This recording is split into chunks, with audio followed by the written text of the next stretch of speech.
Now let's talk about setting up your pay dates for when you run pay resources. What you want to do is click on Setup and go down to Pay Dates. Now, what I like to do first is click Search on the year you're on so you can get a list of all of the previously set up pay dates.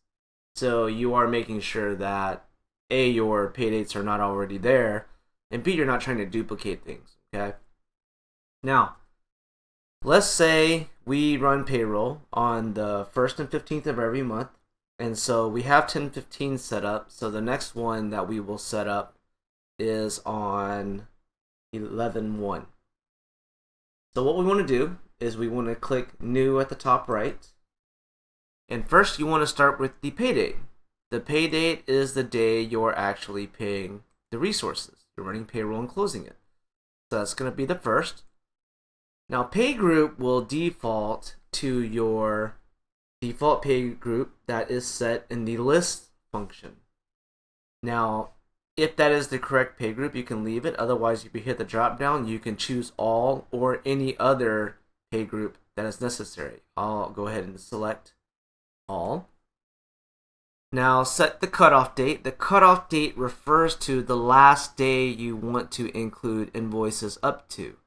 So on my example, if I pay on 11/1 and I pay my invoices all the way up till that date, then my cutoff date could actually be 11/1. But if you do something like make the invoices wait 30 days prior, then you can set a 30-day prior cutoff date if need be. And also think about too, in regards to that cutoff date, if you make your resources wait to get paid until you're paid, because that can also have a bearing on how you want to set that cutoff date. Like if you require your payments to come in by a certain date, then you want to make sure that cutoff date is set to that particular date.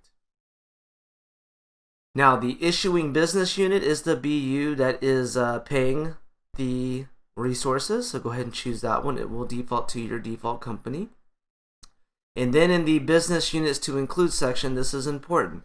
You have to tell RB which invoices from which business units you want to pay out. So most of the time, for the majority of you, you'll click the add button and you'll check all of your BUs off and you'll click save. For some of you, if you have multiple business units set up and you pay one business unit at one pay period and then another business unit at a different pay period, you'll have to set up multiple pay dates, one for each business unit.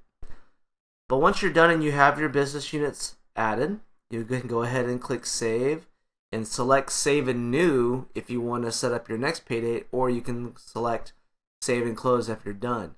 Now keep in mind, save and new can be utilized because you don't have to just set up the next pay date that you're attempting to run. You guys can set up these pay dates for the entire year in the beginning of the year, and that way you don't have to worry about doing it ever again for the whole year. And then you can pick it up again the following year.